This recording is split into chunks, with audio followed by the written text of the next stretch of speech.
Hello everyone, this is Mr. Grimm, Lesson 9, Confidence Intervals for Proportions.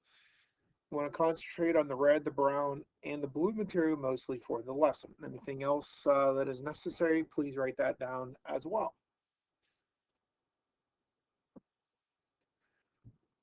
We're going to talk about quantitative and qualitative for a few minutes. Quantitative is your numerical data. Some examples represent height, weight, age, lifetime. We talked about that earlier in one of the first lessons. Qualitative is categorical data. Females, Republicans, Democrat, Independent, eye color, vehicles, what kind of butterscotch, chocolate, vanilla pudding, etc.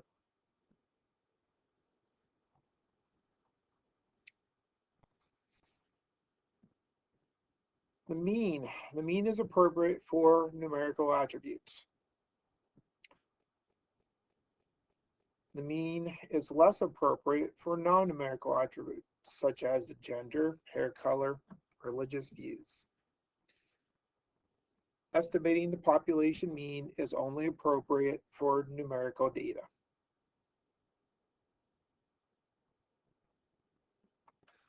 On the next screen, we have some information. It says when finding proportion, large populations pose the same problem as the mean. So let's take a sample. Let's count the proportion that has that attribute and divide by the size of the sample.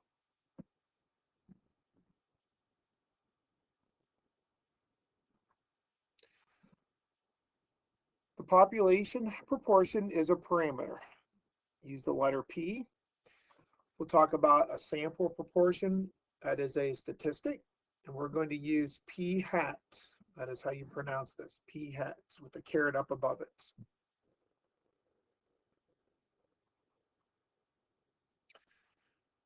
We talked about the mean versus the population. So let's talk about P hat compared to the proportion population. P hat, using it as a point estimate, is unreliable. Normal distributed if the same proportions are large enough. Now, how are you going to determine that? This is important. You're going to need at least 5 that have the attribute, and you're going to need at least 5 that do not have the attribute. So 5 that have, and at least 5 that do not have. Here's an example.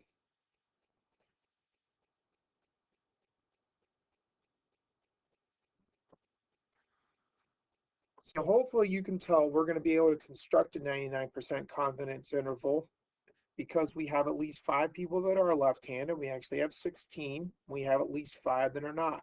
How many are not? If you take 131, take away 16.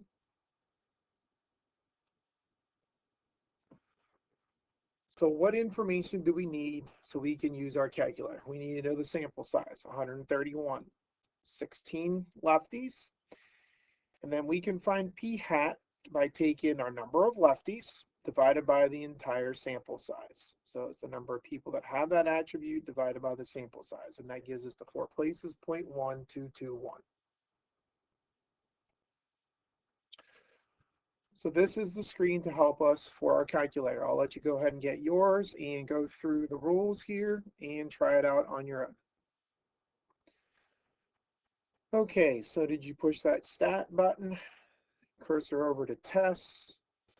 And you could keep going down by putting the down arrow until you went down to letter A, or you can also hit, so I have here, you can push the alpha math button. By doing that as well, that'll activate the A, and it'll get you right to the screen as well.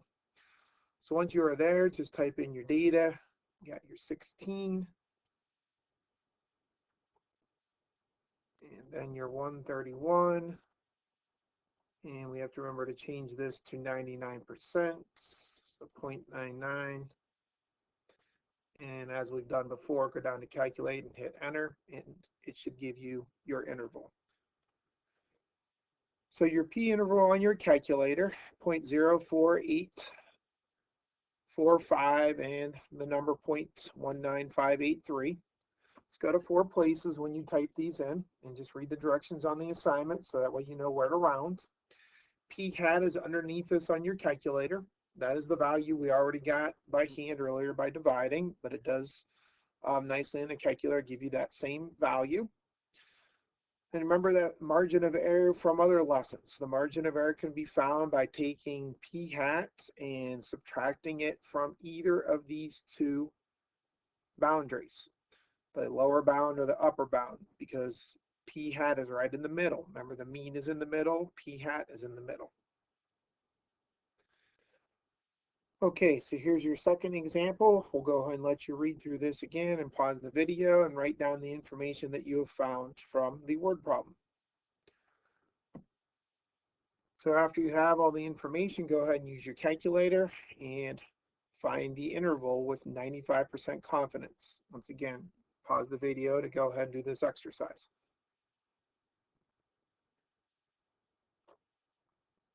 Were you successful in being able to find the interval on your calculator?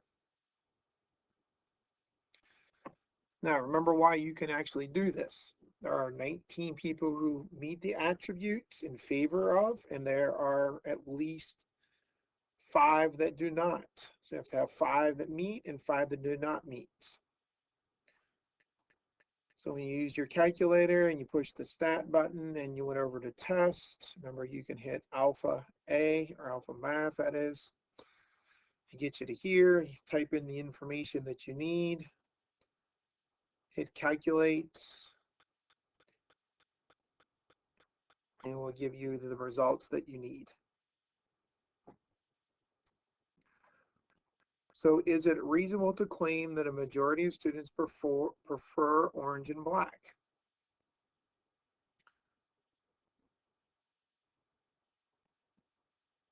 Well, like the previous example, we have a scenario that we have our numbers that are straddling 0.50, below 0.5 and above 0.5. When you have straddling of the situations like this, when you straddle both sides of 0.50, the really statistical way to explain this, the best conclusion to make is that we can make no conclusion about the majority. When you straddle 0.5 on both sides of it, you can really make no conclusion about that attribute.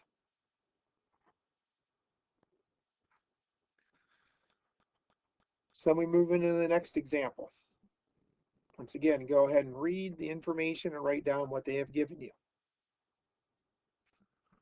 So in this example, they have given you the ability to do a 95% confidence interval. They've told you that you have a sample of 387 likely voters. 52% of them do not prefer a vote, so 48% would. What they do not give you really here is some information that is necessary to be able to do your calculator. They've given you P hat, they've given you the 52% or 0.52. So you have your sample size, you have your proportion, your P hat value of 0.52. What we have to do is to figure out the other number that is necessary. So in order to do this in your calculator, you're going to take your n, your sample size, times your P hat. That'll give you 0.52 times 387, which is a little over 201. Round that to 201. You need to find this number to be able to use your calculator. So now you have everything that you need to be able to, with 95% confidence interval, the use of your calculator, type everything in and get your results. So I'll let you go ahead and do that. So this time, when you got your proportion interval, notice that it still straddles 0.5. You have some number, the lower boundary below 0.5, and you have your upper boundary above 0.5. P hat is still in the middle, so we can find our margin of error by taking 0.5193 minus, and we can go on the other side as well and do 0.5691 minus 0.5193 or 4 if you rounded this. So we can still find that, but notice that this straddles 0.5 still. So again, unlike or like the last one, we have that straddling. So we're going to have to do the same type of answer as we did before. Remember, we said the best thing is we cannot really make a conclusion. It's getting closer. The results are closer, but we really just don't have enough information to statistically to be able to discuss what is necessary. So one of the things that we can try to do is to change our confidence level. We'll go ahead and do that. We can change that to 50%, and we'll see if that has any impact. We also could talk about a larger sample size, and sometimes when it does with elections, that's what does happen there on election day. You get a lot more people than voted than what you originally thought, and it may change the results. So if you go back to your calculator and you change everything to the 0.5 from, I believe, 0.95, keeping the 201 and the 307 as it was, you will get a new result. Notice this time your proportion interval, both of your lower and your upper bounds are above 0.5. P hat is still in the middle. You can still find your margin of error as well. So what does this allow us to conclude if both of these are above? If both the intervals are above, your attribute is considered to be true about what is stated. What happens if you have an interval that maybe is 0.5738 and this one over here would be 0.6365? The one that is more farther to the right would be the one that they consider to be more true in regards to the attribute. This is our lesson 9, and we thank you for your time. You may go ahead and start your assignment.